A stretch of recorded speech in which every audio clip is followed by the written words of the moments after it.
부탁을 드리겠습니다. 오늘 우리에게 주시는 하나님의 말씀은 잠언 4장 10절에서 27절까지 말씀입니다. 잠언 4장 10절에서 27절까지 말씀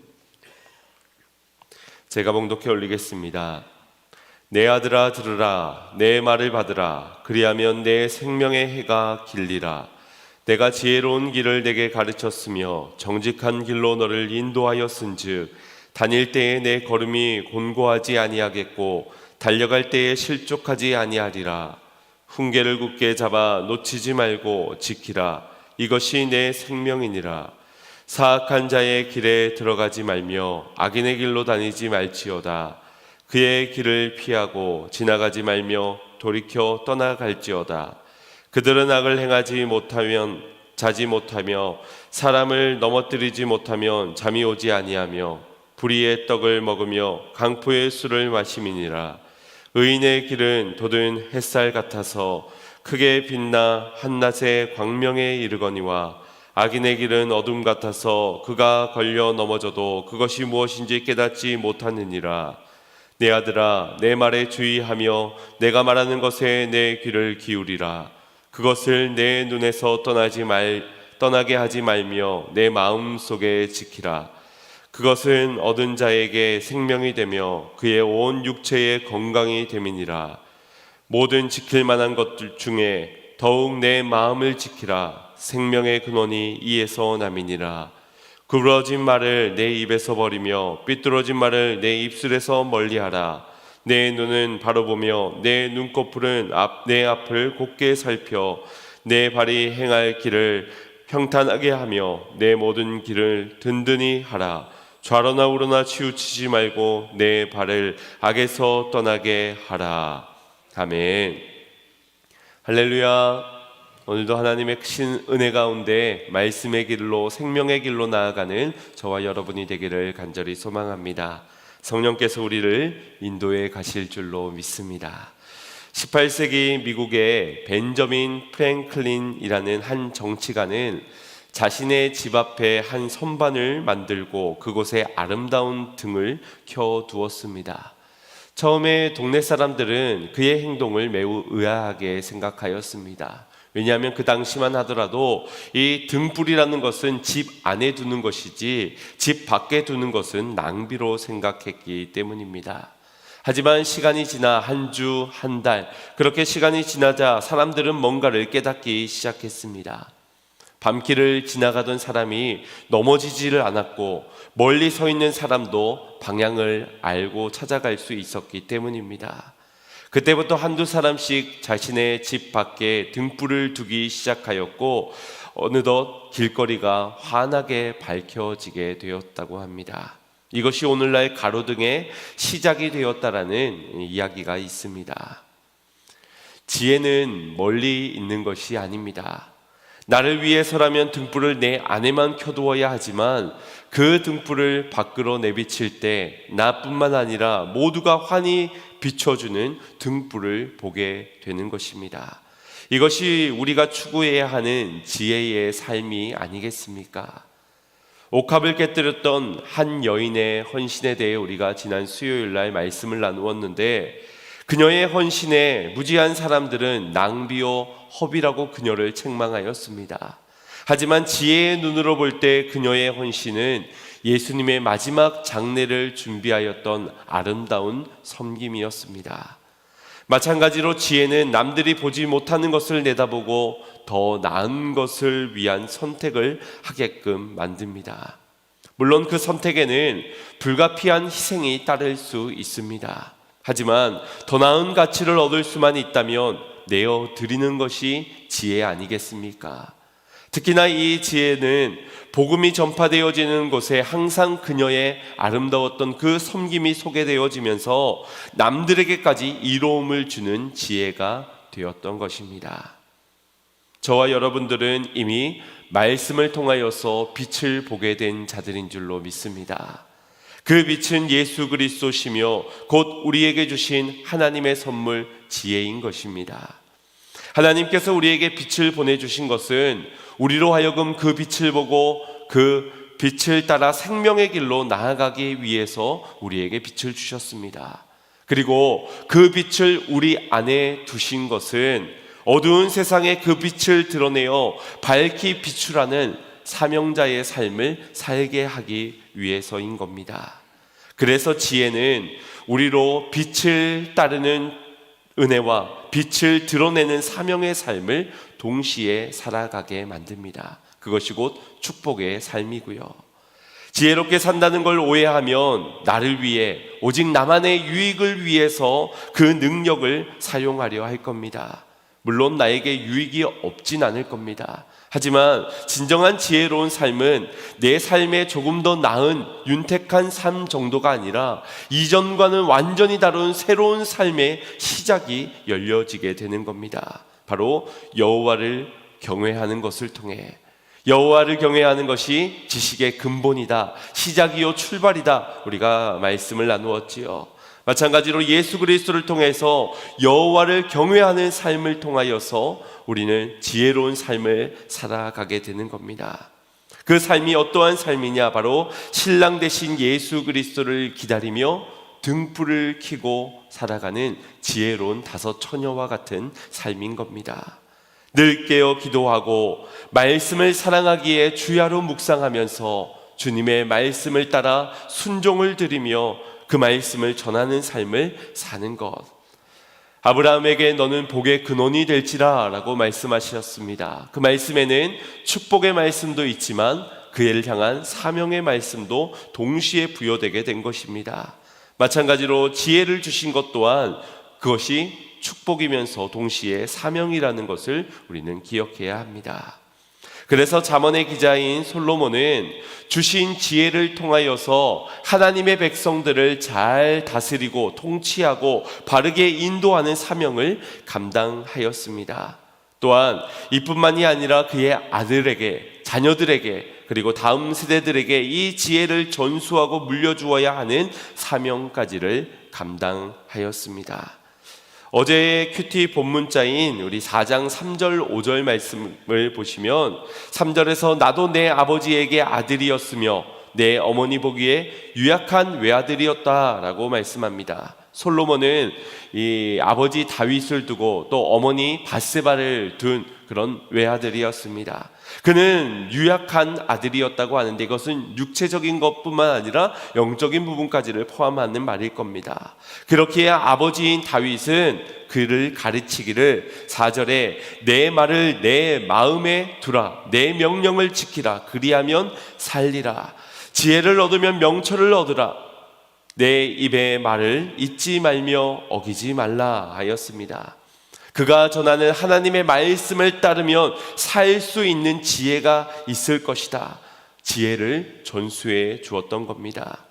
그렇게 다윗에게서 솔로몬에게, 그리고 솔로몬이 지혜의 왕이 되고 그 지혜를 또한 그의 아들들에게, 다음 세대들에게 가르치고 있는 겁니다. 왜 그렇습니까? 이것이 바로 부모의 사명이요 지혜 있는 자의 사명이기 때문입니다. 우리가 여러 가지 일들을 감당하고 있는 중에 가장 중요한 사명이 무엇일까? 바로 이것이라고 여겨집니다. 하나님으로부터 주어진 지혜를 우리의 자녀들에게, 우리의 다음 세대들에게 전수하고 잘 이어지게 하는 것 말입니다. 우리는 무언가를 심으면 반드시 거두기를 원할 겁니다. 신앙생활을 열심히 하고 사역도 열심히 하는 것 또한 거둘 열매를 기대하기 때문입니다. 그런데 다른 결실들은 다 거두어 드리면서 정작 우리의 자녀들과 다음 세대들을 놓친다면, 그들이 지혜를 얻지 못한다면 무슨 소용이 있겠습니까?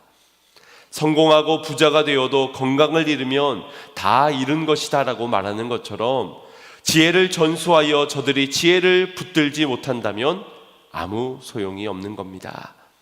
우리가 빛을 발산하는 것이 중요한 것이 아니라 그 빛을 발하여 저들로 빛을 보고 나아오도록 하는 것이 중요한 것처럼 지혜도 마찬가지라는 겁니다. 그런데 우리가 무엇을 추구하고 또 무엇을 얻으려 하는지, 우리가 무슨 말을 하고 어떤 행동을 하는지 우리의 다음 세대들과 자녀들은 그것들을 저들의 눈과 귀에 담을 것이고 그들의 마음과 생각 속에 새기게 될 것입니다. 우리가 저들에게 좋은 것을 남겨주고 싶겠지만 무엇을 남겨주느냐는 결국 우리가 어떻게 사느냐, 저들에게 어떤 모습에, 어떤 말에, 어떤 행동을 보여주었느냐가 결국 저들에게 물려줄 것이 되어지게 되는 겁니다. 저들이 물질은 없고 건강도 잃을지라도 지혜만큼은 얻을 수 있는 자들이 되기를 간절히 소망합니다. 이것이 우리가 감당해야 하는 사명인 것이지요. 물론 우리의 자녀들과 다음 세대들이 물질도 많이 벌고 부유하고 건강하면 좋겠지요. 그러나 이 지혜와 비교하여서는 비교가 되지 않을 만큼 그 물질과 그 건강 또한 헛되고 헛될 수 있다라는 것입니다. 삶을 통해 지혜를 보여주고 지혜를 들려주는 성도님들이 되시기를 주님의 이름으로 축복합니다. 잠언 4장에서 강조하는 것은 바로 이 지혜를 버리지 말고 지혜를 지켜가라 라는 말씀을 전해줍니다. 우리 23절 말씀을 합독하겠습니다. 시작. 모든 지킬 만한 것 중에 더욱 내 마음을 지키라. 생명의 근원이 이에서 남이니라. 지혜를 얻는 것도 필요하지만 지혜를 지켜가는 것 또한 더욱 필요하다 말씀합니다. 우리가 은혜를 받는 것도 중요하지만 그 받은 은혜를 세상에서 지켜가는 것, 흘려보내는 것, 그것이 또한 중요하듯이 말입니다. 사명, 그것은 우리가 반드시 감당해야 하는 매우 중요한 일이지요. 그런데 지혜가 없는 자가 이 사명을 어찌 감당할 수 있겠습니까? 하나님의 마음을 모르고 하나님의 원하시는 뜻을 모르는데 우리가 어찌 그 사명이 감당되어질 수 있냐는 겁니다. 결국 여호와를 경외함으로 시작되어진 이 지식의 근본을 계속해서 지켜가야 사명도 감당할 수 있게 되는 겁니다. 그래서 잠언 기자는 지혜를 지킬 수 있는 방법으로 우리의 마음을 지키라는 말씀을 하고 있습니다. 마음을 지혜로 가득 채워야 하고 또 채워진 그 지혜를 우리가 계속해서 지켜가라. 마음이 중요한 이유는 이 마음에서 생명의 근원이 나기 때문이라고 말씀합니다. 우리 몸의 병도 결국 우리 마음에서 기인한 것이지요. 마음이 무너지면 다른 모든 것들도 연차적으로 무너지게 됩니다. 그 시작과 끝이 생명인 것이지요. 그런데 아십니까? 아무도 알 수 없는 나의 마음, 나는 잘 알고 있는 것처럼 보여지지만 우리 스스로 나 자신의 마음조차 우리는 잘 헤아리지 못할 때가 많다는 겁니다. 내 마음이 어디를 향하고 있는지, 내 마음이 지금 어떤 문제가 있는지 우리 자신조차도 놓칠 때가 많다라는 겁니다. 그러다가 문제가 생기면 그제서야 허웅지웅 뭐가 문제인지 들여다보다가 겨우 마음까지를 찾아가 보게 되는 겁니다. 그만큼 우리의 마음보다 현실의 문제가 지금 우리에게는 더 앞선 것으로, 더 먼저 된 것으로 되어져 있다는 말일 겁니다. 어쩌면 오히려 내 마음보다는 다른 사람의 마음을 살피려는데 더 큰 관심이 있는지도 모릅니다. 왜냐하면 우리의 마음은 내가 의지적으로 어떻게든 할 수 있다고 여겨지지만 다른 사람의 마음은 그리할 수 없으니 더 신경을 쓰는 건 다른 사람들의 마음일 수 있다는 겁니다.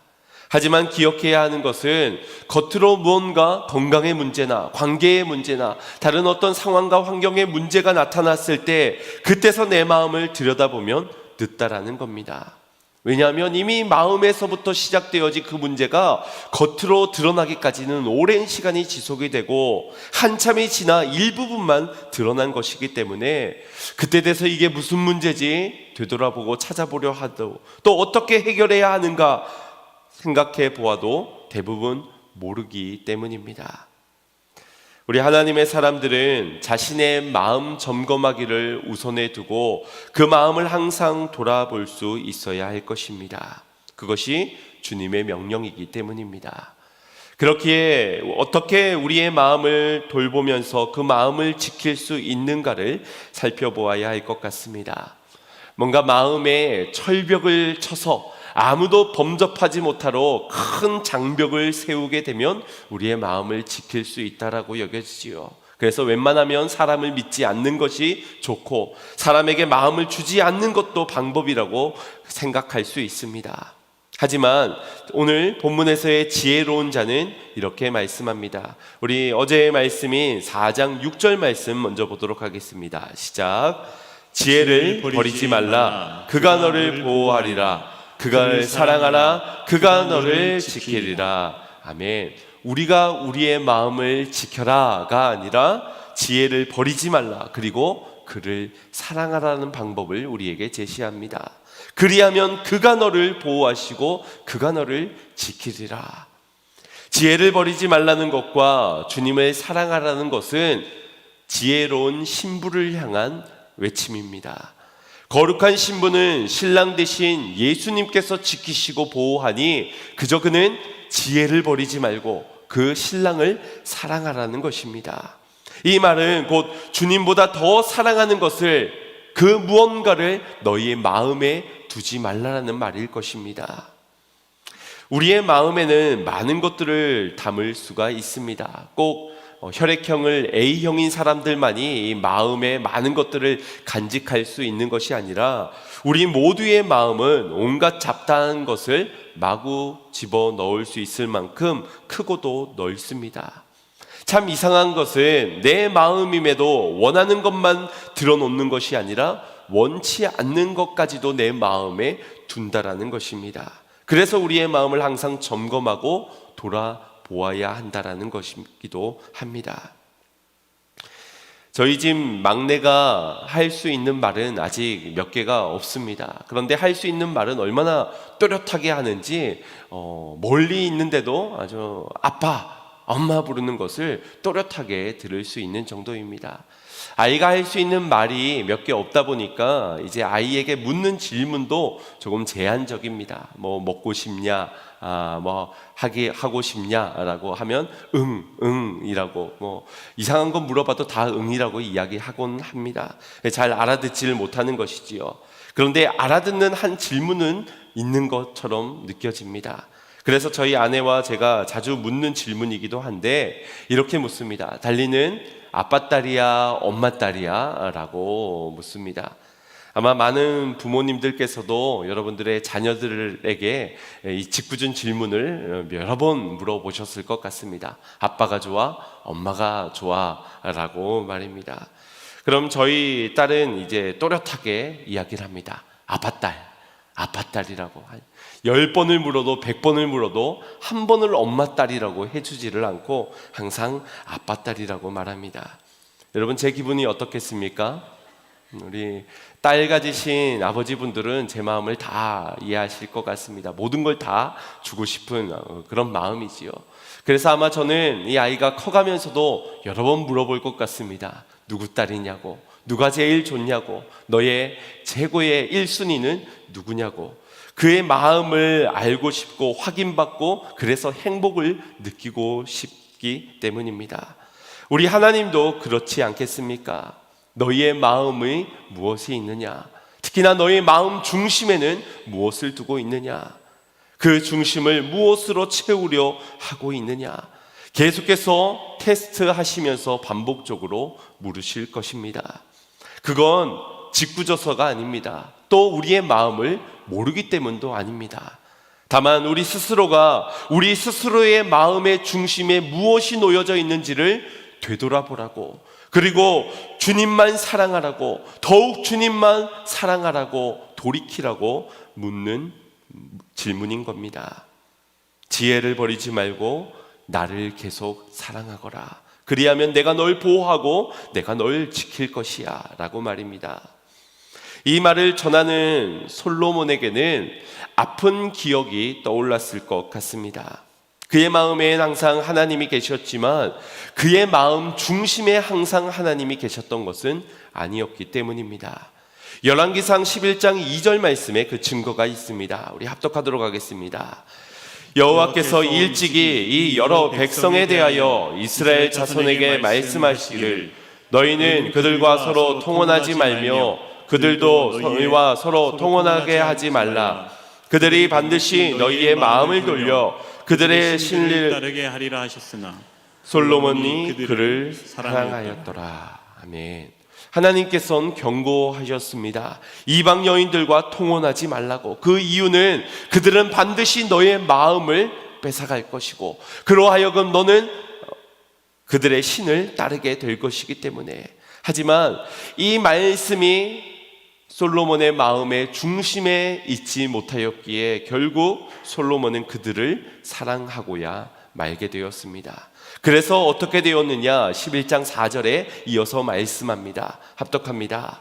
솔로몬의 나이가 많을 때에 그의 여인들이 그의 마음을 돌려 다른 신들을 따르게 하였으므로 왕의 마음이 그의 아버지 다윗의 마음과 같지 아니하여 그의 하나님 여호와 앞에 온전하지 못하였으니. 아멘.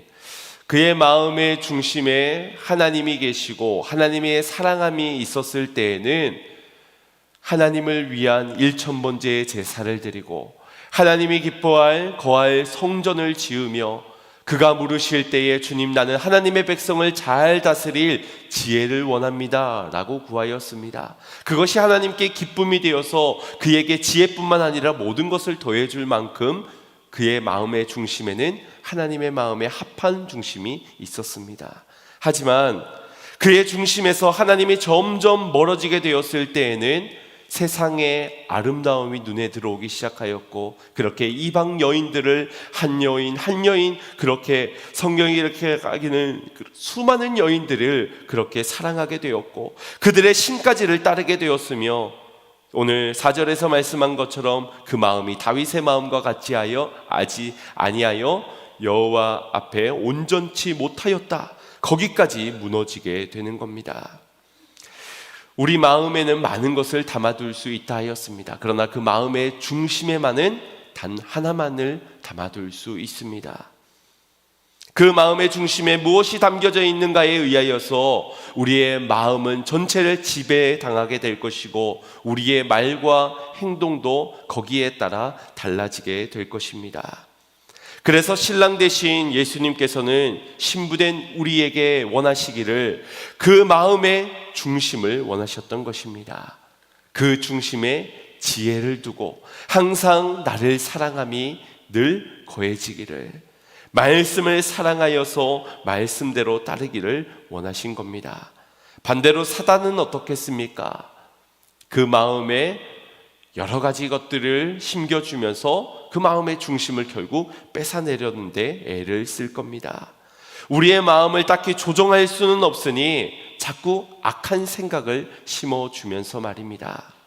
이 심겨진 생각들이 쌓이고 또 쌓이면서 어느 순간 우리의 마음의 중심에까지 자리 잡도록 만들고야 마는 겁니다. 그때까지도 우리 스스로의 마음을 우리는 점검조차 하지 못하도록 바쁜 일상 속에서 정신 없도록 만들고 말지요. 그렇게 분주하고 바쁘고 정신없이 살아가도록 만듭니다. 신앙생활도 정신없도록 분주하도록 바쁘도록 지혜를 통해서 멀리 내다보기보다 지금 눈앞에 닥친 그 문제 속에서 내가 얻을 이익과 손해를 생각하다 보니 그 좋던 지혜를 마음에서 지켜내지 못하고 다른 것을 그 마음 중심에 두게 되는 겁니다. 그러다 보니 결국 예수를 팔 생각까지 머물게 만드는 것이 바로 이 악한 생각을 심어주는 사단의 전략인 겁니다. 그래서 팀 켈러 목사님은 오늘을 사는 잠언이라는 책 속에서 이런 말을 하였습니다.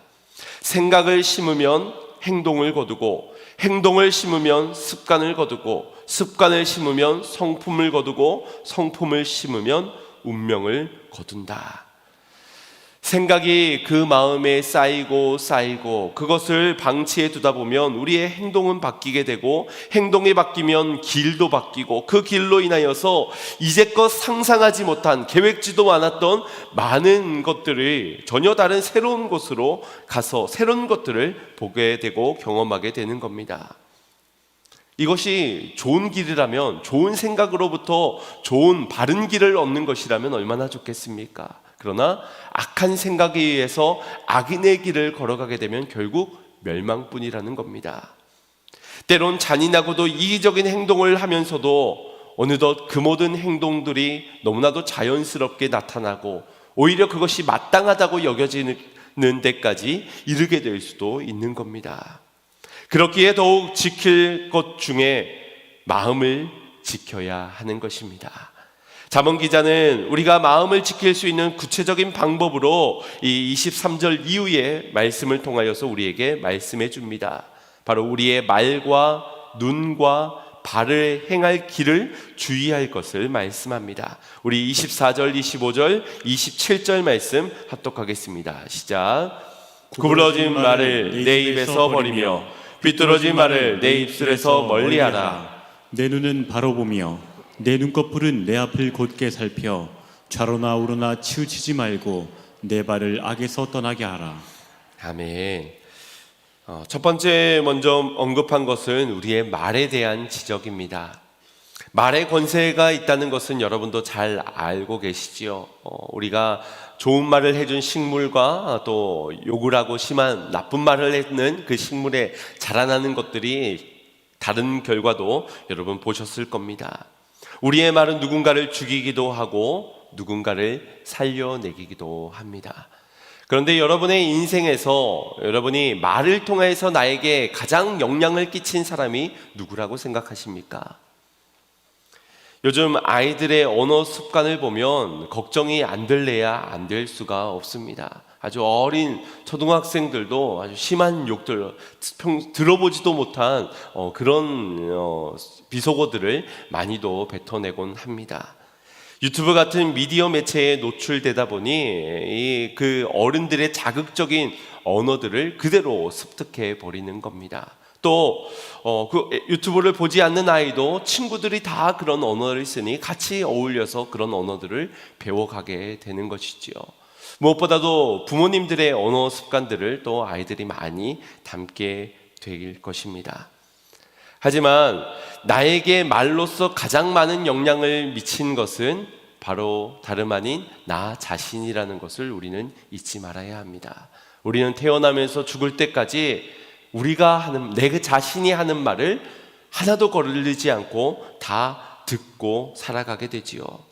그러니 내가 원망하고 불평하고 누군가를 향하여서 험담했던 그 모든 말들, 그 당사자는 듣지 못하더라도 나 자신은 모든 것을 다 담아내고 있다라는 겁니다. 그 시들시들 시들어갔던 그 식물처럼 우리가 쏟아내는 그 언어들로 인하여서 내가 살 수도 있지만 내가 나를 죽일 수도 있다라는 것입니다. 내가 거짓말을 한 것도 다른 사람은 속일 수 있지만 나 자신은 속일 수 없지요. 그만큼 구부러진 말을 버리지 않고 삐뚤어진 말을 멀리하지 않았을 때에 우리는 결코 마음을 지킬 수가 없게 되는 겁니다. 이어진 25절 말씀에서는 우리의 눈, 시선에 대한 지적을 언급합니다. 바로 보고 앞을 곧게 살펴라. 아름답고 탐스러운 것들이 우리 주변에 얼마나 많습니까? 우리의 마음을 빼앗길 만한 것들이 너무나도 많습니다. 그런데 인간의 원죄가 바로 이 선악과를 바라보면서부터 시작되었다는 것을 우리는 잊지 말아야 합니다. 아골골짝에서 죽음을 맞이했던 그 아간의 죄도 전리품을 바라보면서부터 시작되었다는 것도 우리는 잘 알고 있습니다.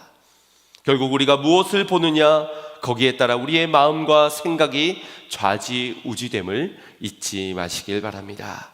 그리고 마지막으로 26, 27절 말씀에는 우리의 발을 악에서 떠나게 하라 라고 말씀합니다. 발길이 향하는 곳에 우리의 마음이 있기 때문입니다. 악인의 길을 떠나야만 합니다. 그리고 우리는 의인의 길을 걸어가야 합니다. 그 길에서만 광명의 빛을 더 환히 볼 수 있기 때문입니다.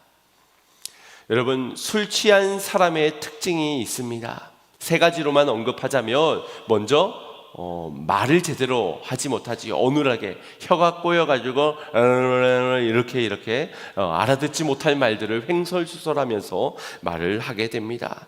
또 눈은 어떻습니까? 개슴치레 해가지고 앞에 누가 있는지 제대로 알아보지도 못해서 사리분별도 못하게 되지요. 또 발 걷는 걸음이 어떻습니까? 휘청휘청 걸으면서 자신은 제대로 걸어가고 있다고, 안 취한 거라고 말하지만 방향 감각을 잃고 균형 감각을 잃고, 그렇게 집인 줄 알고 들어가서 자는데 일어나 보면 공원의 화장실 안에서 들어가서 자고 있는 경우들이 있지요. 제가 너무 자세히 언급을 해서 혹시 목사님이 체험한 것 아닌가 오해할 필요는 없습니다. 그런 지는 없었으니까요. 보통이 그렇다는 겁니다. 그런데 우리가 이처럼 술에 취해 마음을 빼앗겨 사는 인생이 아니라 성령에 취하여서 우리의 마음을 하나님께 드리며 살아가야 하는 인생이 되어야 하지 않냐는 겁니다. 우리의 입술을 불평하고 불만하기보다 감사와 찬양으로 하나님께 영광 올려드리고, 우리의 시선을 세상의 탐욕스러운 것에 두는 것이 아니라 언제나 주님을 바라보고 주님의 긍휼의 시선으로 영혼을 바라볼 수 있다면, 우리의 발걸음이 육의 성공을 위하여 달려가는 것이 아니라 복음을 들고 산을 넘어가는 아름다운 발걸음이 되어야 하지 않겠습니까? 이것이 바로 지혜 있는 삶이라는 겁니다. 우리는 지혜가 있으면 그렇게 살아야지라고 생각을 합니다. 그래서 바른 마음에서부터 바른 말과 바른 행동이 나타나게 된다라고 생각합니다.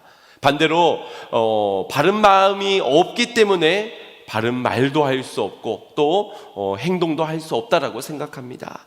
그런데 바르게 보고 바르게 말하고 바르게 걷게 되면 우리의 마음도 바르게 된다는 것, 여러분 기억하시길 바랍니다.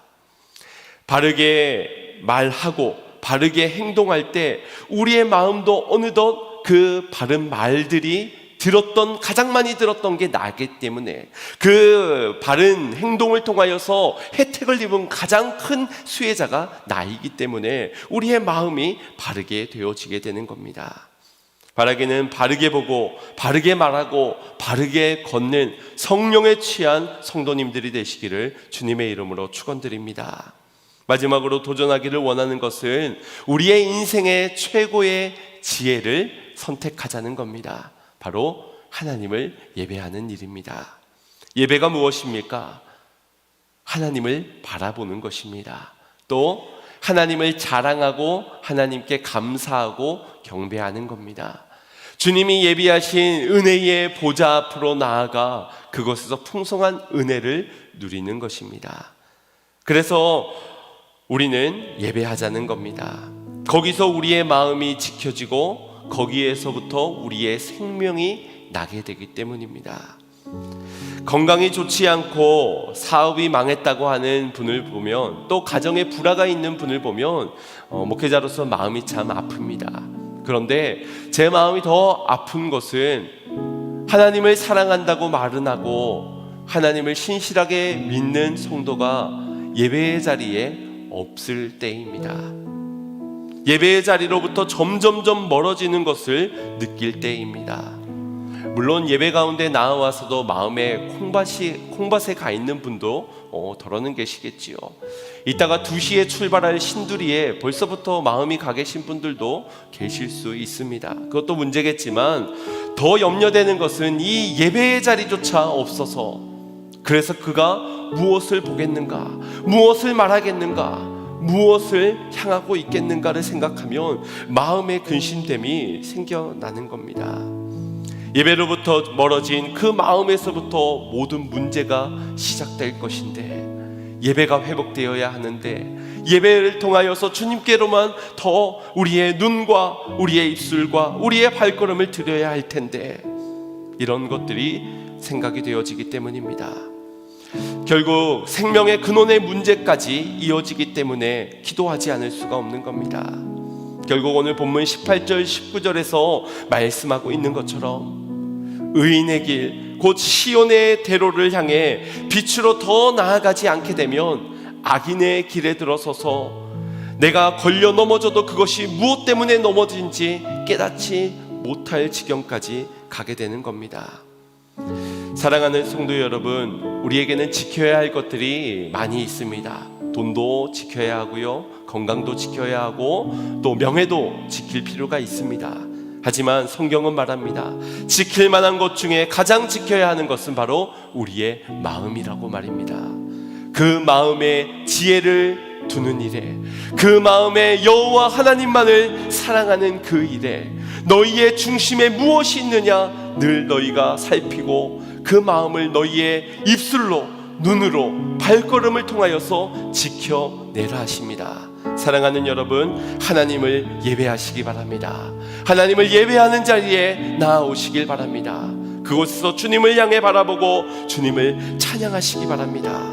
그렇게 좌로나 우로나 치우치지 마시고 오직 주님이 주시는 은혜의 보좌 앞에서 풍성한 은혜를 누리며 생명이 나는, 살게 되는 그 놀라운 축복이 우리 안에 넘쳐나서 받은 자의 감당해야 할 사명대로 우리의 자녀들에게, 우리의 다음 세대들에게 이 지혜만을 붙들고 살아가라고, 너희의 마음의 중심에는 여호와 하나님만을 사랑하여 늘 여호와를 경외하는 자의 인생을 살아가라고, 나의 모습을 통하여서 전수하고 축복해 줄 수 있는 그런 우리 성도님들의 삶이 되시기를 주님의 이름으로 축원드립니다. 그들을 주님께서 보호하고 지키실 줄로 믿습니다. 우리 말씀을 생각하시면서 이 찬양 고백 올려드리고 결단의 기도 드리겠습니다.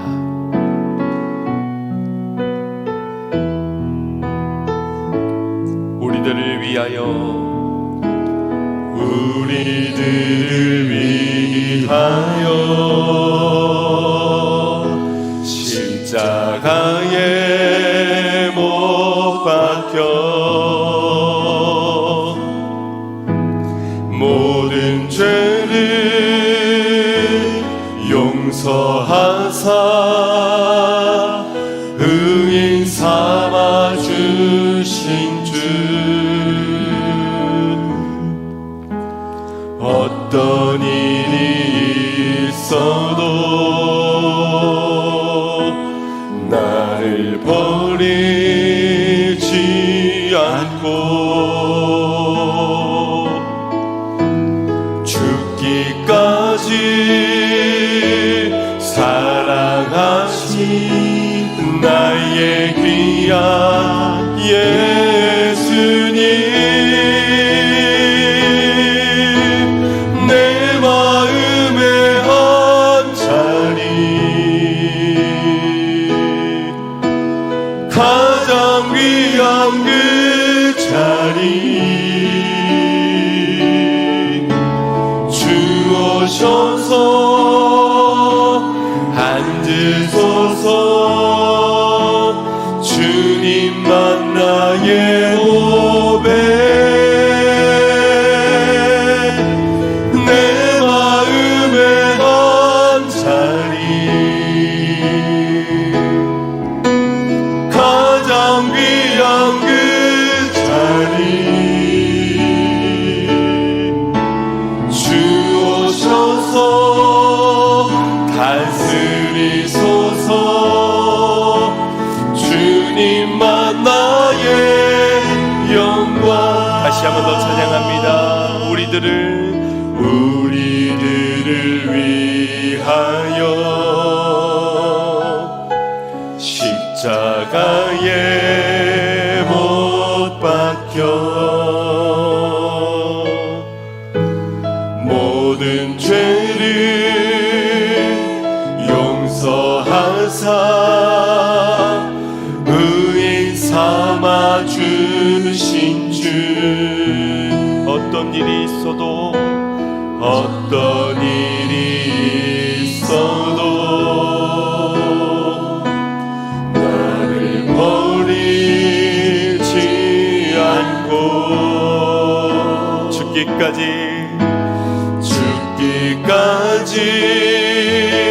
사랑하신 나의 귀한 예수님, 내 마음의 한 자리, 가장 귀한 그 자리 주오셔서